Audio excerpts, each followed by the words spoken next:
वृंदावन अटल्ला चुंगी परिक्रमा मार्ग पर कृष्ण कृपा धाम में 3 दिवसीय शरद पूर्णिमा महोत्सव मनाया जाएगा, जिसमें विभिन्न धार्मिक कार्यक्रम, संत सम्मेलन, प्रवचन आदि कार्यक्रमों आयोजित होंगे। प्रत्येक वर्ष यह कार्यक्रम बड़े पैमाने पर किया जाता था, लेकिन इस बार कोरोना महामारी के चलते कार्यक्रम को सूक्ष्म रूप प्रदान किया गया है। साथ ही सरकार की गाइडलाइन का भी प्रयोग किया जाएगा। इसी के साथ ज्ञानानंद महाराज जी द्वारा 31 अक्टूबर को वृंदावन की परिक्रमा दी जाएगी। इस बारे में जानकारी देते हुए ज्ञानानंद महाराज ने बताया कि वास्तव में शरद पूर्णिमा वैसे तो पूरे ब्रजमंडल का एक बहुत दिव्य रसीला उत्सव होता है, क्योंकि हमारे प्यारे कन्हैया ने इस दिन वंशीनाथ से पूरे विश्व को प्रेम सद्भावना का संदेश दिया। और उसी शरद पूर्णिमा के अवसर पर ही श्री कृष्ण कृपा धाम का वार्षिक स्थापना उत्सव भी होता है। हर वर्ष ये उत्सव अत्यंत उल्लास उत्साह के साथ मनाया जाता है। हजारों भक्तजन देश विदेश से आते हैं, लेकिन इस बार क्योंकि कोविड का प्रभाव अभी समाप्त नहीं हुआ, यद्यपि उसकी गति कुछ कम हुई है। ठाकुर जी कृपा करें कि ये गति कम ही होती रहे और आगे विराम की ओर जाए। शरद पूर्णिमा उत्सव हम उस व्यापक रूप में नहीं कर रहे, लेकिन 3 दिन फिर भी परंपरा का निर्वहन सांकेतिक रूप में कल 29 तारीख, 30 तारीख और 31 तारीख को सुबह परिक्रमा। आपकी स्क्रीन पर दिखाई दे रही ये सभी महिलाएं श्री राधा कृष्ण सेवा समिति की सदस्य हैं, जो बुधवार को कलेक्टेड पहुंची हैं। इन महिलाओं की माने तो बीते दिनों एसआरजी शिक्षक अमित कुमार और एआरपी शिक्षक राजकमल के मध्य हुई बातचीत का वीडियो वायरल हुआ था, जिसमें उनके द्वारा सहयोगी शिक्षिकाओं के प्रति अमर्यादित और अशोभनीय भाषा का प्रयोग करते हुए अपने विचार व्यक्त किए थे, जिस पर नाराजगी व्यक्त करते हुए ये सभी महिलाएं कार्रवाई की मांग कर रही हैं।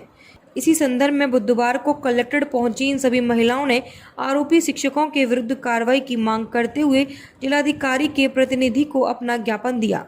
इस संबंध में समिति की महिला सदस्यों ने जानकारी देते हुए बताया, मांगों को लेकर ज्ञापन दिया गया है। देखिए, जैसा कि हमारी सरकार गवर्नमेंट है, हमारी योगी सरकार ने महिलाओं की अस्मिता और सुरक्षा के लिए मिशन शक्ति अभियान चालू करा है और इसमें महिलाओं के लिए त्वरित एक्शन और त्वरित कार्यवाही की मांग करी गई है। हम चाहते हैं कि जिस तरह की ये अभद्र टिप्पणियां जो शिक्षक वर्ग के द्वारा की गई हैं महिलाओं को लेकर के, वो बहुत ही अपमानजनक हैं, अशोभनीय हैं और इससे उनकी विकृत मानसिकता झलकती है।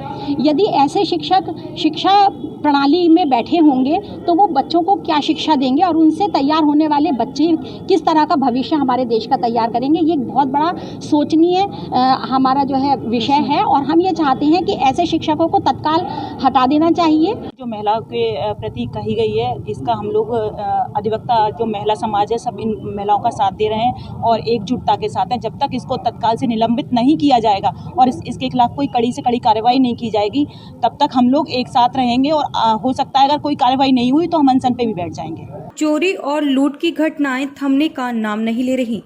चोरों और लुटेरों के हौसले बुलंद हैं। ऐसा ही एक मामला अलीगढ़ में हुआ। थाना अतरौली के जिरौली धूमसिंह इलाके में सराफा व्यवसायी देवराज अपने दुकान पर जा रहा था। उनके साथ चांदी के आभूषणों से भरे 2 थैले भी थे। दुकान के करीब पहुंचते ही 3 अज्ञात बाइक सवार बदमाशों ने सराफा व्यवसायी पर तमंचा तान दिया और चांदी से भरा थैला लूट लिया। वहीं फायरिंग करते हुए बाइक सवार बदमाश फरार हो गए। जब इस घटना की सूचना पुलिस को मिली तो पुलिस महकमे में हड़कंप मच गया। अलीगढ़ के एसपी ग्रामीण शुभम पटेल ने बताया कि 3 बाइक सवार बदमाशों द्वारा ज्वेलर्स को लूटने की सूचना मिली थी। सराफा व्यवसायी से चांदी से भरे थैले लूट कर ले गए। उन्होंने बताया कि सराफा व्यवसायी से पूछताछ में मालूम हुआ है कि थैले में 10 से 12 किलो चांदी के आभूषण थे। एसपी ग्रामीण शुभम पटेल ने बताया कि अतरौली क्षेत्र में नाकेबंदी की गई है। वहीं सीसीटीवी फुटेज के आधार पर बदमाशों की तलाश की जा रही है और पुरानी क्रिमिनल के भी रिकॉर्ड देखे जा रहे हैं। उन्होंने कहा कि पुलिस टीम बदमाशों को पकड़ने में लगी है और जल्द ही घटना का अनावरण कर दिया जाएगा। ये आज दिनांक 28 को सुबह लगभग 9:45 बजे ये एक घटना है जो पुलिस को सूचना आई है, जिसमें एक ज्वेलर्स की दुकान पर उन्होंने बताया कि 3 अज्ञात बदमाश जो मोटरसाइकिल पर सवार थे वो आए और उनकी दुकान से जो उनके पास 2 थैले थे वो उनसे लूट कर ले गए। कितनी जल्दी होगी? जैसा कि वादी ने बताया है कि उसमें लगभग 10 से 12 किलो जो प्रारंभिक अभी पूछताछ में इन्होंने बताया है, इतना उसमें चांदी के आभूषण थे।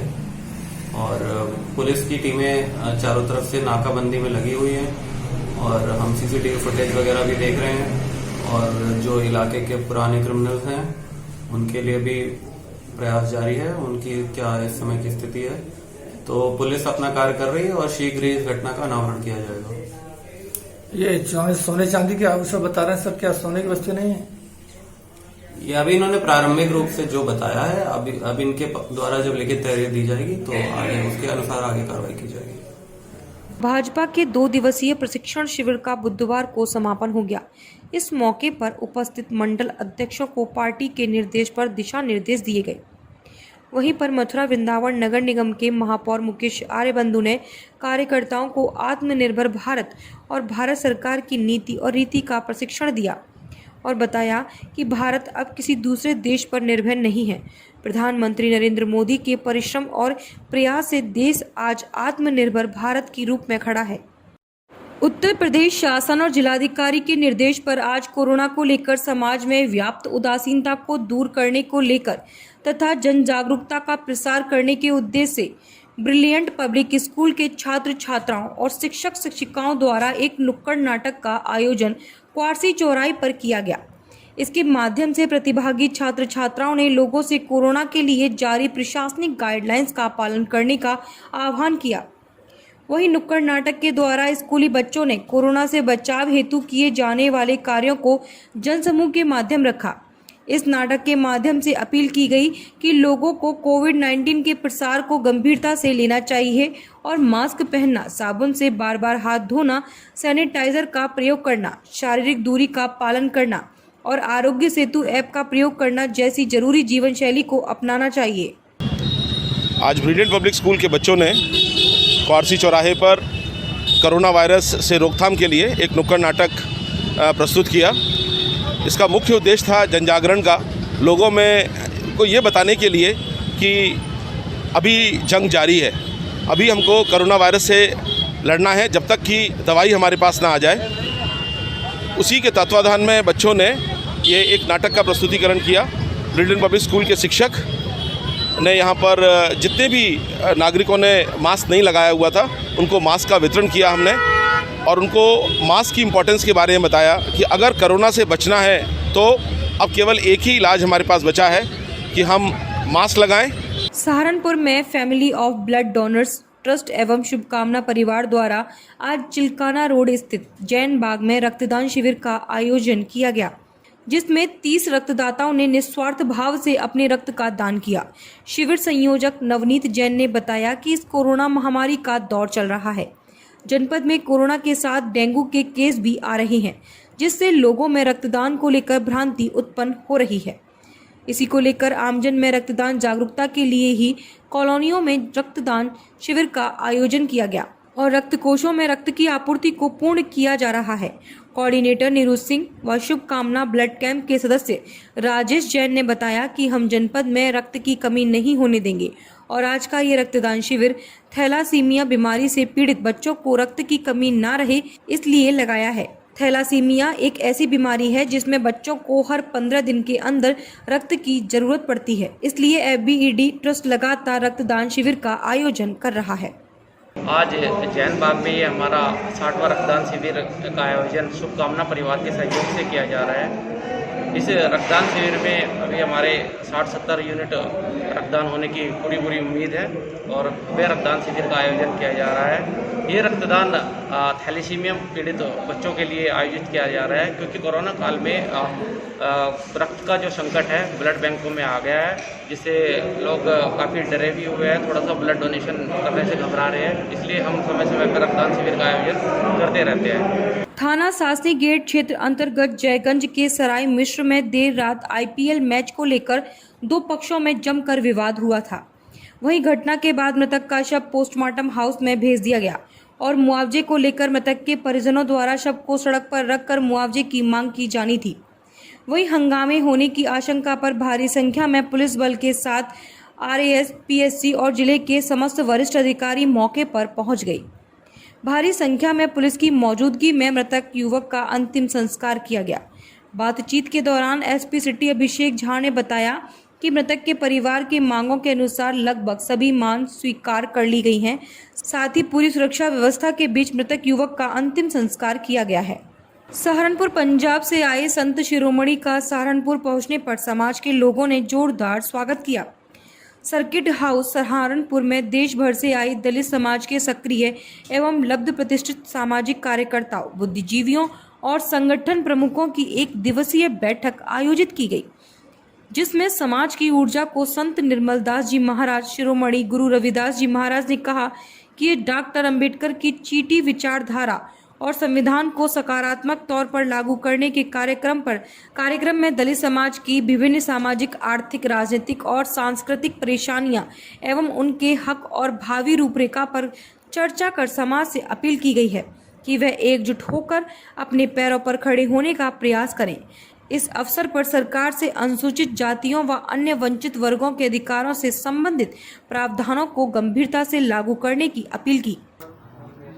जो आप जी ने वर्तमान समय को देखते हुए ये बैठक बुलाई है, तो हम सारे ही इस प्रति जागृत हैं। हम जानते हैं देश के प्रति क्या हो रहा है, कैसे है। गुरु रविदास महाराज जी प्रातःकाल कहीं सैर करने के लिए जा रहे थे, तो रास्ते में विद्वान मिले उनको। तो उन्होंने जब नमस्कार किया तो उन्होंने पूछा आप कहाँ रहते हो। तो महाराज जी ने पूछा, कुछ साधारण व्यक्ति पूछे ना तो हम बता देंगे यहाँ रहते हैं, लेकिन आप विद्वान हो, आपने मुझसे ये सवाल पूछा कि आप कहाँ रहते हो। तो गुरु महाराज जी ने उनको बैठा लिया और आपने यहाँ रहते थे ना, वहाँ का बता दिया सारा कुछ। तो उन्होंने शब्दोच्चारण किया, कहते बैठो हम आपको समझा देते हैं सारा को, अंदर की बात जो हमारे अंदर है वो हम आपको समझा देंगे। तो उन्होंने बेगमपुरा शहर को 9 शब्द जो है वहाँ उच्चारण किया, उनकी व्याख्या की कि बेगमपुरा शहर को 9, यहाँ कोई गम नहीं है, यहाँ कोई परेशानी नहीं है, तो हम उस देश के वासी हैं, हम उस देश में रहने वाले हैं। हरियाणा के बल्लभगढ़ छात्र के साथ हुए दर्दनाक हादसे के बाद पूरे भारतवर्ष में महिलाओं की सुरक्षा को लेकर सवाल उठने लगे हैं। जिलाधिकारी प्रतिनिधि ACM को महामहिम राष्ट्रपति के नाम ज्ञापन सौंपा। ज्ञापन के माध्यम से बताया गया कि बल्लभगढ़ में BCom फाइनल ईयर की छात्रा निकिता तोमर के सरेआम दिन दहाड़े गोली मारकर हत्या कर दिए जाने के बाद 2 अपराधियों को पुलिस ने भले ही पकड़ लिया हो, परंतु इन दोनों अपराधियों को पकड़ने के बाद अब इन पर जल्द ही फास्ट ट्रैक कोर्ट के द्वारा फांसी की सजा दी जाए। साथ ही उन्होंने आरोप लगाया कि देश भर में महिलाओं के साथ अत्याचार दिन पर दिन बढ़ते जा रहे हैं, जिससे महिलाएं सुरक्षित नहीं दिखाई दे रही। इस दौरान करणी सेना के अध्यक्ष ज्ञानेंद्र सिंह चौहान ने कहा कि अगर देश का कानून इन अपराधियों को फांसी की सजा नहीं देगा तो वह उग्र आंदोलन को आदी होंगे। ज्ञापन दिया राष्ट्रपति महोदय जी के लिए दिया है, और ये जो जिहादियों ने फरीदाबाद में जो लड़की के साथ जघन्य अपराध किया है, उसके लिए हमारी मांग ये है कि उनको शीघ्र से फांसी से अलग और कोई सजा का हमारी मांग ही नहीं है। और सजा हमें भी मालूम है कि कोर्ट में जाएंगे कान लंबा पड़ेगा, उससे पहले यह है कि फास्ट ट्रैक में इनकी पहली बार सुनवाई हो, और नहीं होता है तो करणी सैनिक बिल्कुल सक्षम है। करणी सैनिक जो कानून उनके लिए वो कानून हमारे लिए भी है। जिसकी सरेआम लव जिहाद के अंतर्गत गोली मारकर हत्या कर दी गई, उस पर जबरन धर्म परिवर्तन कर शादी का दबाव बनाया जा रहा था, जिसका उसने विरोध किया। विरोध करने पर उसकी सरेआम दिन दहाड़े गोली मारकर हत्या कर दी गई। इसके संदर्भ में हम लोगों ने राष्ट्रपति महोदय को संबंधित ज्ञापन दिया है, जिसमें उन हत्यारों को फांसी की सजा की मांग की है। नहीं हुई तो क्या करेंगे? नहीं होगी तो करणी सेना के अपने रास्ते भी हैं फिर।